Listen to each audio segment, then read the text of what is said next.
हे टोटल 2.5 एकरचं आपलं residue free फार्मिंगचं क्षेत्र आहे। यामध्ये सर्वप्रथम आपण नांगरट केली। इथपर्यंत म्हणजे घोट्याच्या वरपर्यंत आपण जेवढा बेड उचलू तसा हळूहळू तो बेड खाली जातोय। 10 फुटाला एक काठी लावून आपण संपूर्ण 2.5 एकरला इन्सेक्ट लावून घेतलाय।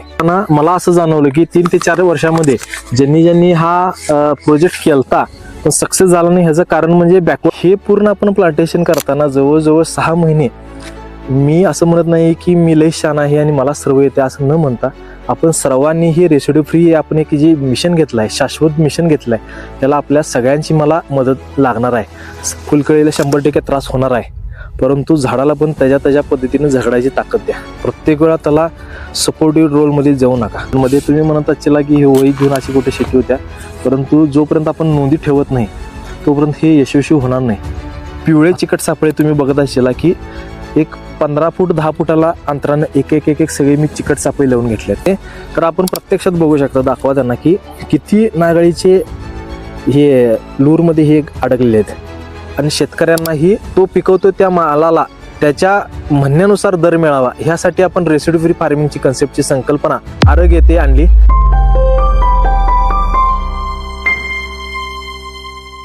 नमस्कार, मी आपला MSc ॲग्रीवाला विवेक, आपलं सहर्ष स्वागत आहे कृषीरत्न ॲग्रो ॲडवायझरी या यूट्यूब चॅनलवर। आज आपण आलेलो आहोत शाश्वत रेसिड्यू फ्री फार्मिंगमध्ये। दिनांक 15 जानेवारीला माझ्या डोक्यात कन्सेप्ट आली की लोकांच्यासाठी काहीतरी चांगलं खायला द्यावं आणि शेतकऱ्यांनाही तो पिकवतो त्या मालाला त्याच्या म्हणण्यानुसार दर मिळावा, ह्यासाठी आपण रेसिड्यू फ्री फार्मिंगची कन्सेप्टची संकल्पना आरग येथे आणली। शाश्वत याचा अर्थच असा आहे की दीर्घकालीन टिकली पाहिजे आणि व्यवस्थित टिकलं पाहिजे, ह्यासाठी आपण हे नाव शाश्वत हे केलं। सर्वप्रथम आज तारीख आहे 28/3/2026, ह्या दिवशी आपण हा शूट करतोय।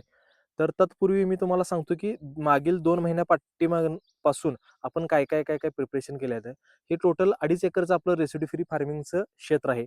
यामध्ये सर्वप्रथम आपण नांगरट केली।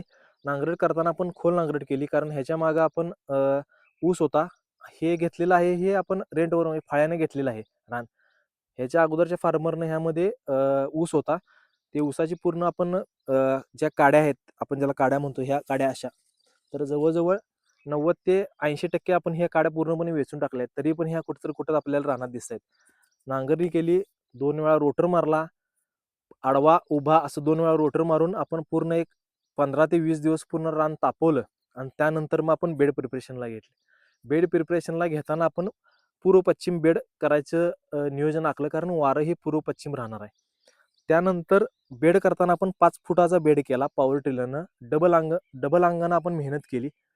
तत्पूर्वी पॉवर टिलर आपण करताना या हाईटनं माती पडली पाहिजे, का तर जसं माती भिजल, पाऊस पडल, आता आपण सध्या मार्चमध्ये आहे, परंतु निसर्गाचा असमतोल असल्यामुळे आपल्या प्लॉटमध्ये दर आठवड्याला एकदा तरी पाऊस येऊन चाललाय। त्यामुळे तुम्हाला इथं पूर्ण ओल असं दिसेल, कालच पाऊस पडलेला आहे। तर ह्या पूर्ण आपण जेवढं हाईट इथंपर्यंत म्हणजे घोट्याच्या वरपर्यंत आपण जेवढा बेड उचलू तसा हळूहळू तो बेड खाली जातोय। त्यामुळे आपण तो बेड मोठा करून घेतला। तत्पूर्वी आपण त्यामध्ये काय केलं, लेंडी खत, आता तुम्ही इथं बघत असाल, इथं वरही पडले हे लेंडी खत, आत ही प्रत्येक ठिकाणी तुम्ही बघत असाल की लेंडी खत आपण हे 2.5 एकराला 4 गाड्या डबल ह्याच्या टाकल्या, डबल ट्रॅक्टर असतो त्याच्या, आणि त्यामध्ये आपण सुपर फॉस्फेट मिक्स करून एक बेसल डोस टाकला। ह्या टॅपमध्ये आपण ह्याला असं बेडमध्ये टाकून पूर्णपणे माती लावून घेतली। त्यानंतर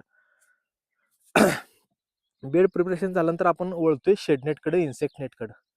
आपण 10 फुटाला एक काठी लावून आपण संपूर्ण 2.5 एकरला इन्सेक्ट लावून घेतलाय। आता 20 ते 25 दिवस इन्सेक्ट नेट झालं, परंतु कामगारांच्या पण कामाची पद्धत कशी असते हे ह्यातून दिसून येते। कडेचं 2 वेळा आपण शेडनेट लावलं, तिकडे दाखवा जरा, तरीही कालच्या पावसात ते इन्सेक्ट नेट निघलेलं आहे, 2दा इन्सेक्ट नेट बसवलाय। शेतकरी हा असा प्राणी आहे, असा मनुष्य आहे या पृथ्वीवरचा की जो संकटाला कधीच घाबरत नाही, परत ते पूर्व करून हाय असं आपण परत मार्गाला जातोय।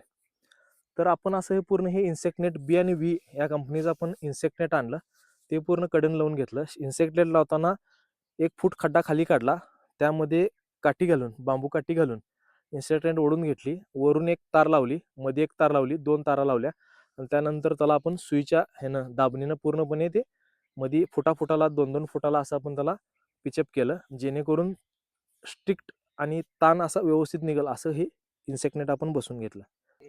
तर आता आपण शेडनेट पर्यंत इन्सेक्ट नेट पर्यंत आलो होतो. त्याच्या पुढे आपण बघतोय की प्लांटेशन्स आणि विक्री व्यवस्था कशी कशी आपण उभा करणार आहे. त्याची विक्री व्यवस्था उभा करताना मला असं जाणवलं की 3 ते 4 वर्षामध्ये ज्यांनी हा प्रोजेक्ट केलता पण सक्सेस झाला नाही, ह्याचं कारण म्हणजे बॅकवर्ड इंटिग्रेशन आणि फ्रंट इंटिग्रेशन.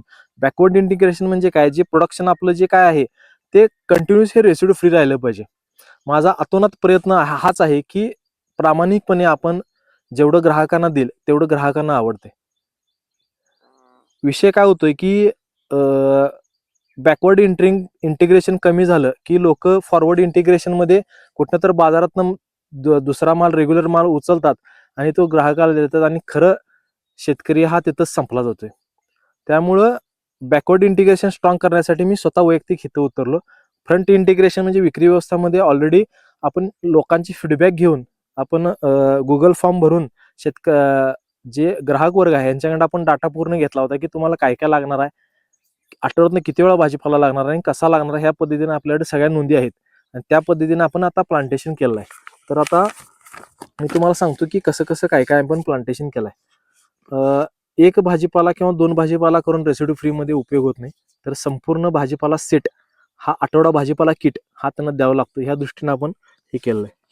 सगळ्यात पहिल्यांदा आपण भेंडी घेतलेली आहे, त्यानंतर वांगी घेतलेली आहेत, त्यानंतर टोमॅटो घेतलेला आहे, त्यानंतर मिरची घेतलेली आहे, त्यानंतर कोबी घेतलेला आहे, फ्लावर घेतलेला आहे, दोडका घेतलेला आहे, कारलं केलेलं आहे, काकडी केलेली आहे, मुळा केलेला आहे, बीट केलेला आहे, गवारी केलेली आहे,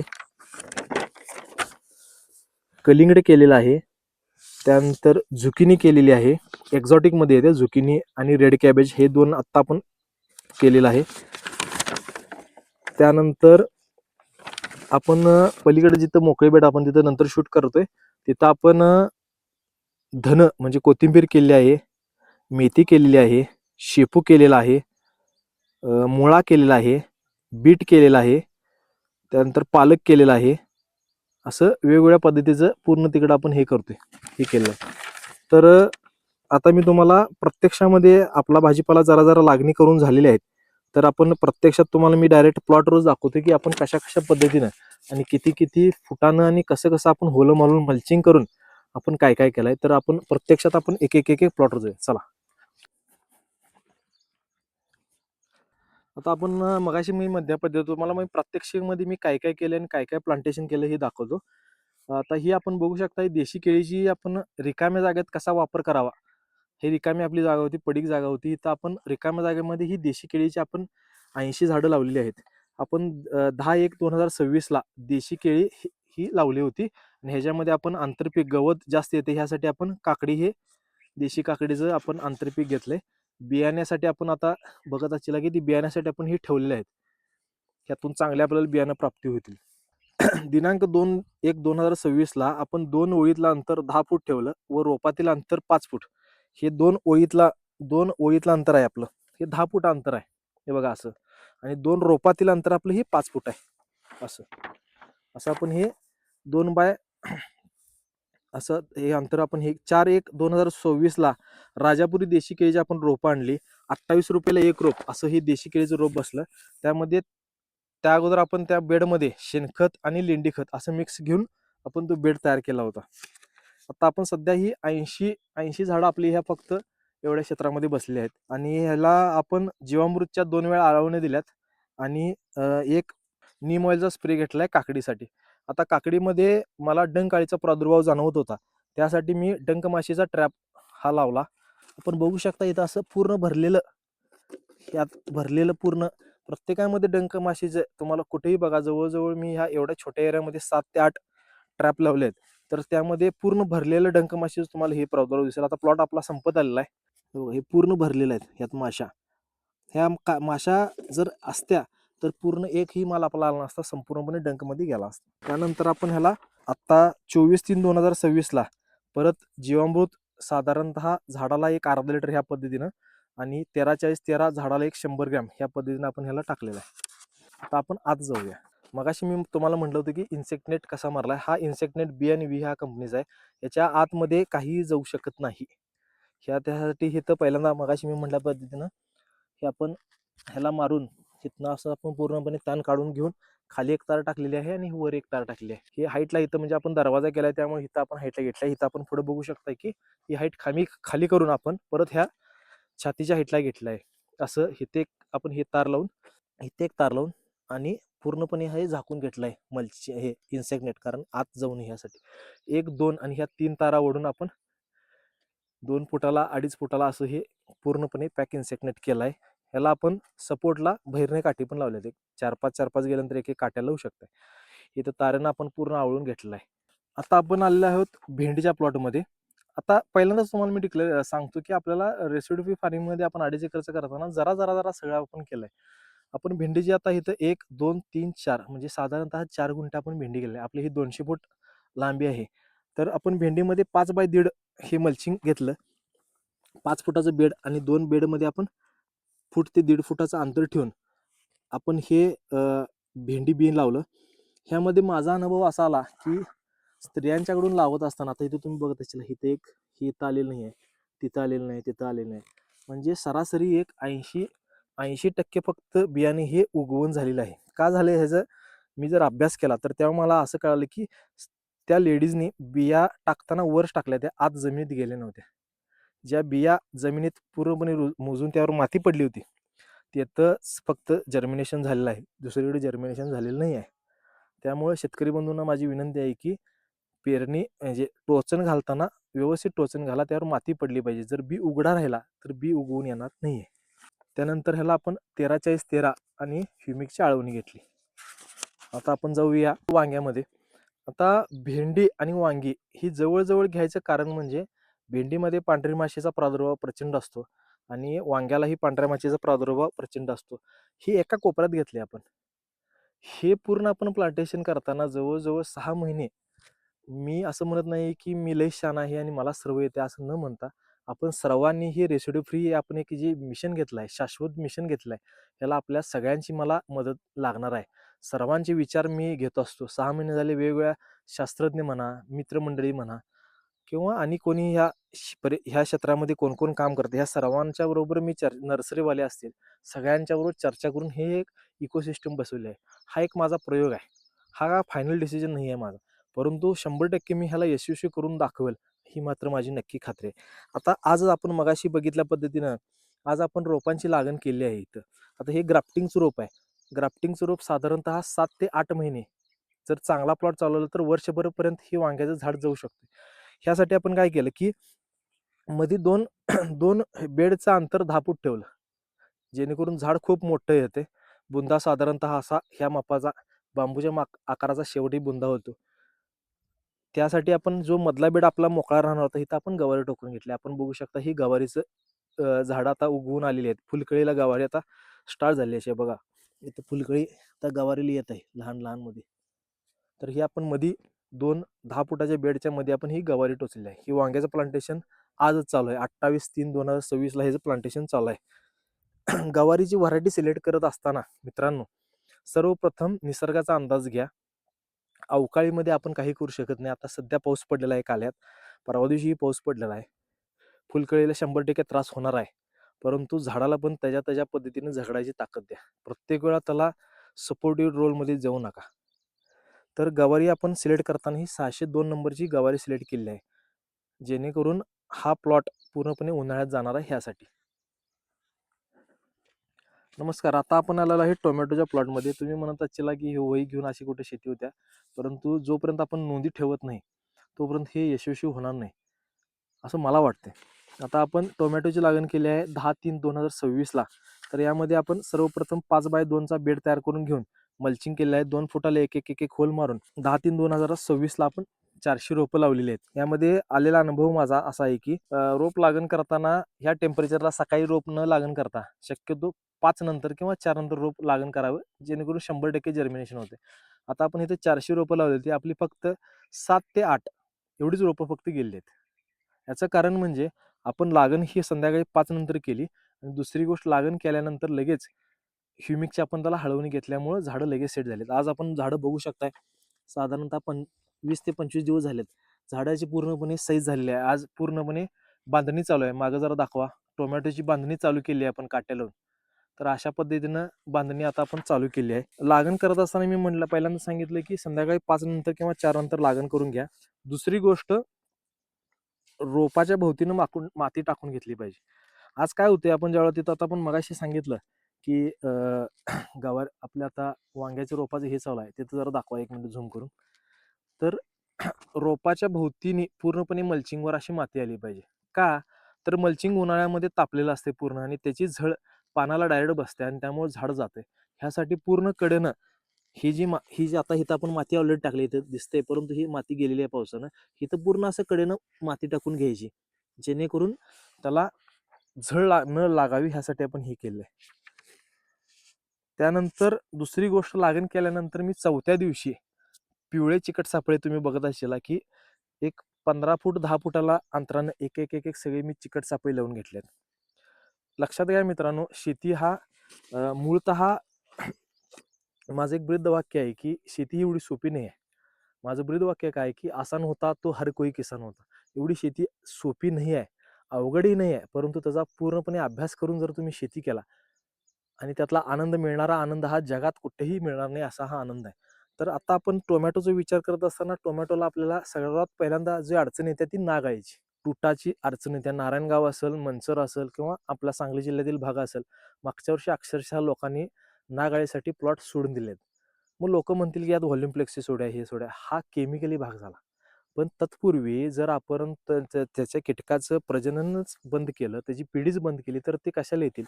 तर ह्यासाठी आपण ही पिवळे चिकट सापळे लावले व नाग अळीसाठी आपण इथं बघू शकता की हा टुटालूर आहे. हे आपण बांबू घातला, बांबूमध्ये आपण हे घातलं. जरा इथं या इथं पुढं ह्यामध्ये आपण कीटक पडलेले आहेत. इथं असा खाली लूर तुटाचा लावलेला आहे आणि यामध्ये हे सगळे याचे हे पडलेले आहेत. कमीत कमी अटॅक आपल्याला कसा होईल आणि कमीत कमी आपण औषधात कसं पीक करू शकतोय ह्यासाठी आपण हे सगळे पूर्णपणे क्रॉप आपण चिकट सापळे आणि हे ट्रॅप आणि गोळ्या संपूर्ण लावलेल्या आहेत. 18/3/2026 गारांचा पाऊस जरा एक 15 ते 20 मिनिटं गारा पडल्यामुळे माझी 10-12 झाडं पूर्णपणे असं वाकून मोडली होती. हाही यातला एक अनुभव होता. त्यानंतर आता पुढचा अनुभव आहे की जसं वातावरण बदलेल तसं आपल्याला किडीवर लक्ष द्यायला लागते. पाऊस जसा चालू झाला तसा ह्यामध्ये माझ्यामध्ये अगोदर हिरवा तुडतुडा नव्हता, परंतु आता हिरवा तुडतुडाही ह्यावर चालू झाला. म्हणून ह्याला मग मी एक उलालाचा स्प्रे घेतला. उलाल आणि नीम लावले. त्यानंतर मग मी मगाशी म्हटले पण त्याच्यावरनं टुटालूर नागाळीसाठी झाला आणि मग त्याचा मला फायदा झाला. आज आपण हे झाड बघू शकताय. तर ह्या झाडावर मला मी नाही म्हणत नाही, परंतु एक 2 ते 3% फक्त तुम्हाला लीफ लीफवर कुठेतरी नागाळी दिसते. तुम्ही पूर्ण झाड बघा कुठलंही. कुठेतरी क्वचित तुम्हाला नागाळी दिसते. नाहीतर शक्यतो करून तुम्हाला नागाळी दिसणार नाहीये. फ्लॉवरिंग आता चालू झालेलं आहे जस्ट. हे जुनं फ्लॉवरिंग होतं पहिल्यांदा ते आपण काढून घेऊन आता हे दुसरं फ्लॉवरिंग आपण घेतलेलं आहे. जाता येता आपल्याला जिथं गवत दिसतंय तिथं आपण लगेच हे काढून स्वच्छता पण आपण ज्या त्यावेळी केली पाहिजे. नाहीतर कसं होतंय आपण औषध हे संपूर्ण झाडाला मारतो आणि गवत कुठेतरी शिल्लक असतं. तर तिथं आपण ते हे पूर्ण हे प्लॉट बघू शकता पूर्ण स्वच्छ प्लॉट असा ठेवावा लागतो. जेणेकरून गवतामध्ये आपलं हे जाऊ नये ह्यासाठी. मगाशी जो दाखवलं तर आपण ज्या तुटालूर होत्या त्या आपण ते वॉटर ट्री मध्ये लावल्या म्हणजे हिरव्या ज्या हंड्या असतात त्या लावल्या.